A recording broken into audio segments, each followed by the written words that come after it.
The rain was relentless that Thursday evening, drumming against the tin roof of Tony's auto shop.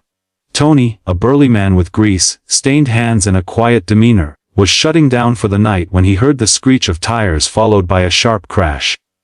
Peering through the rain-streaked window, he saw a car skid violently, flipping over on the wet asphalt.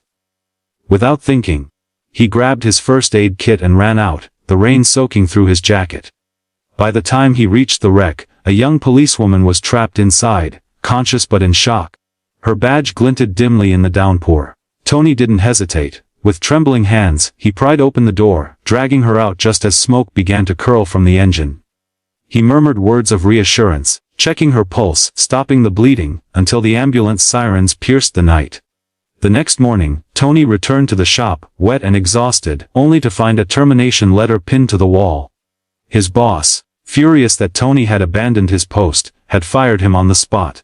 "You're reckless, Tony! This isn't a charity!" Tony barely had time to process the words when the first patrol car rolled down the street, then another, then 10, lights flashing, sirens echoing off the brick walls, officers jumping out with urgency in their eyes. The policewoman from the accident, Officer Lane, stepped forward. Her face was pale, but her gaze was fierce. "You saved my life," she said simply, her voice steady despite the chaos. "And now it's time someone stood up for you." Tony's heart raced. Questions, doubts, fear, everything collided inside him. He looked at the flashing lights, the officers surrounding the shop, and then at the woman whose life he had pulled back from the brink. A detective approached, holding a file. "Tony Russo," he said, "we need your statement." But more importantly, he hesitated, a subtle smile forming. "We also need to make sure what happened last night doesn't go unnoticed."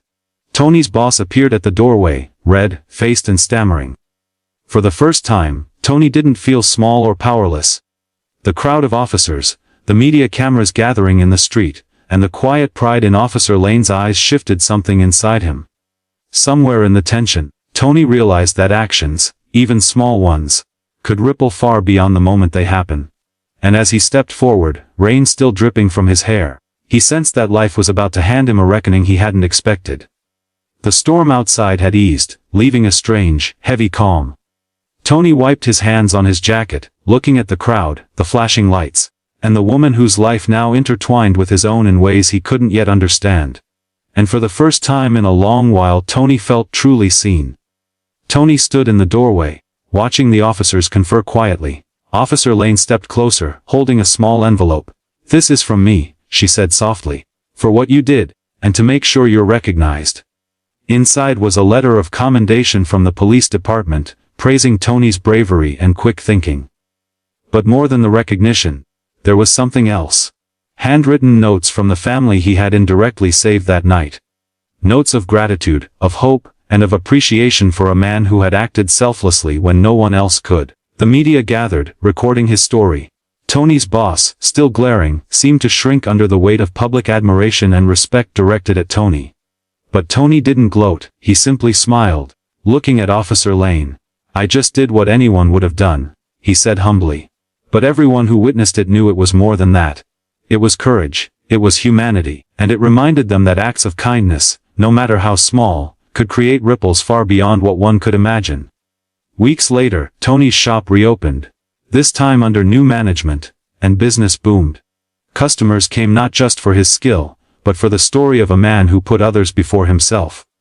Every time he fixed a car, he remembered the woman trapped in the rain, and the lives that could have been lost. Tony realized something profound: true heroism isn't about recognition. It's about the choice to act with compassion, even when the world doesn't notice immediately. And sometimes, the kindness you give comes back in ways that lift not just others, but yourself. As the sun broke through the clouds that morning, shining on the slick streets and the glowing city skyline, Tony felt a warmth in his chest. It wasn't about the fame, the letters, or the cameras. It was the simple, unshakable truth: one selfless act can change the world, one life at a time. And from that day on, Tony vowed to live by that truth, knowing that kindness had a power all its own.